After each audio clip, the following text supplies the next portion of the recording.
राधे राधे, जय श्री कृष्णा। मैं सीमा सिंह बड़ों को चरण स्पर्श, छोटों को प्यार और बराबर वालों को तहे दिल से नमस्कार करती हूँ। आज हम ज्येष्ठ मास के महात्म्य का 9वां अध्याय सुनेंगे। अब तक हमने 8 अध्याय सुने हैं।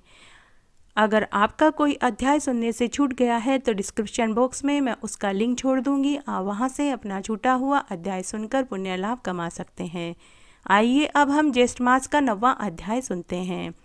स्कंद मुनि बोले कि हे ब्राह्मणों, आज मैं तुम्हें गौरी व्रत के महात्म्य में एक अन्य पवित्र और पाप नाशिनी कथा सुनाता हूँ, जिसके श्रवण मात्र से कई जन्मों के पापों का नाश हो जाता है। हे ब्राह्मणों, विंध्याचल पर्वत के उत्तरी भाग में मेधावी नाम का एक ब्राह्मण अपनी पत्नी चंद्रावती के साथ रहता था। वे ब्राह्मण दंपति विष्णु भगवान के परम उपासक थे। वे हमेशा अतिथि सेवा में संलग्न रहते थे। उस मेधावी ब्राह्मण की पत्नी बड़ी ही धर्मपरायण और पतिव्रता नारी थी। हमेशा अपने घर के कामों में लगी रहती थी और हमेशा मीठे और सत्य वचन बोला करती थी। उस ब्राह्मण के पास थोड़ी सी जमीन थी, जिस पर वह खेती का काम करके अपना और अपनी पत्नी का भरण पोषण करता था। उस ब्राह्मण दंपति को कोई कमी नहीं थी, परंतु उसे एक महान दुख था। उसे औलाद सुख प्राप्त नहीं हुआ तो वह हमेशा दुखी रहता था।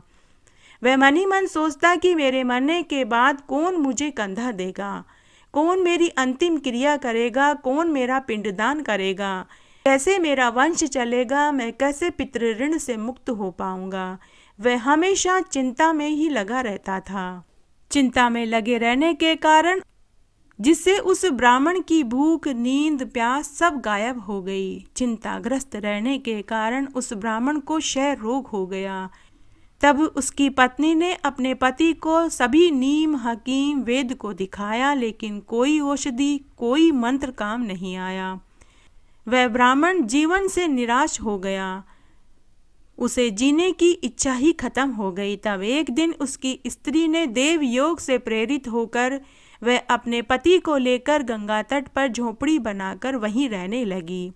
मेधावी ब्राह्मण की पतिव्रता स्त्री रोज गंगा जी से जल लाकर अपने पति के कोड वाली जगह पर लगाती और रोज गंगा मैया की स्तुति, पूजा, स्नान करती।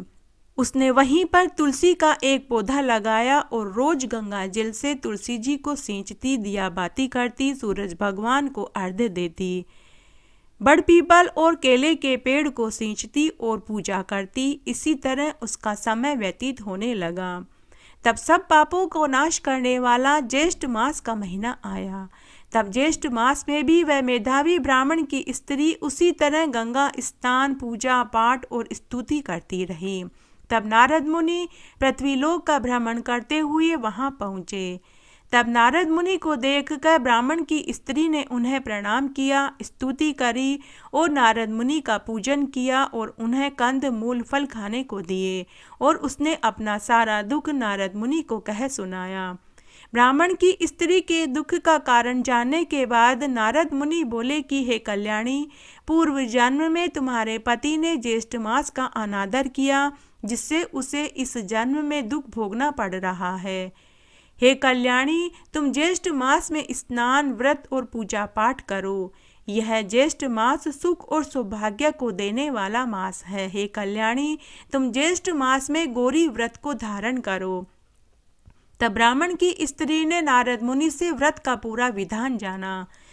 तब नारद मुनि ने उस ब्राह्मणी को गौरी व्रत का पूरा विधान बताया और फिर वे वहां से चले गए।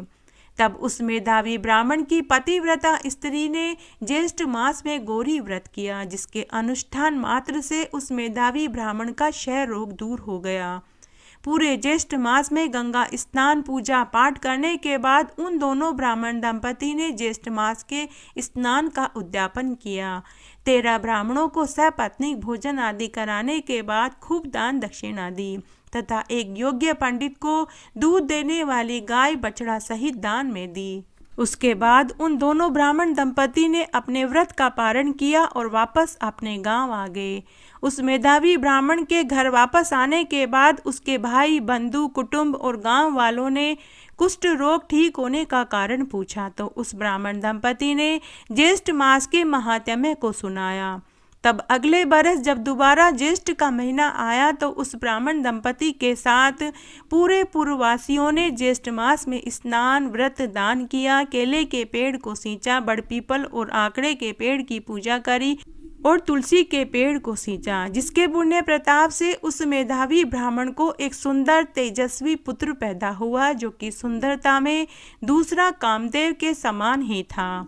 तब मेधावी ब्राह्मण ने जातक्रम संस्कार कराने के बाद 1000 गायों का दान किया, गरीबों और ब्राह्मणों को खूब अन्न, वस्त्र व धन का दान किया और ज्येष्ठ मास का सेवन करने से समस्त पूर्ववासियों को रोग, शोक आदि से रहित होकर धन, ऐश्वर्य, सुख से युक्त हुए और इस जीवन के समस्त सुखों को भोगकर मरने पर वैकुंठ को प्राप्त हुए।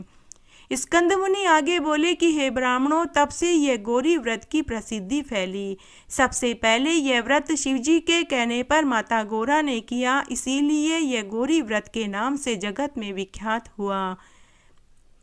हे ब्राह्मणों, यह व्रत का महात्म्य कहने में ब्रह्मा, विष्णु, महेश भी असमर्थ हैं, फिर मेरी क्या पिसात है।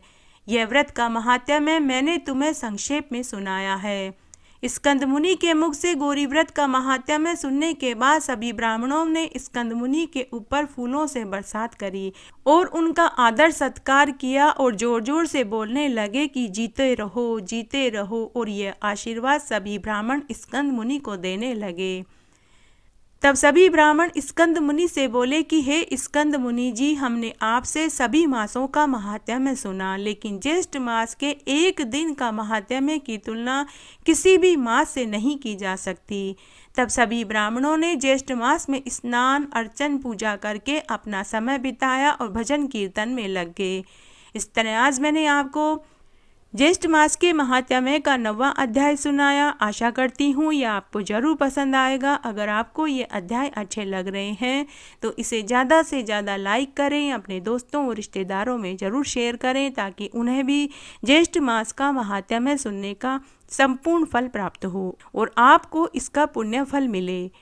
मेरे साथ बने रहने के लिए आपका धन्यवाद। आगे के महात्म्य के लिए भी आप इसी तरह मेरे साथ बने रहें।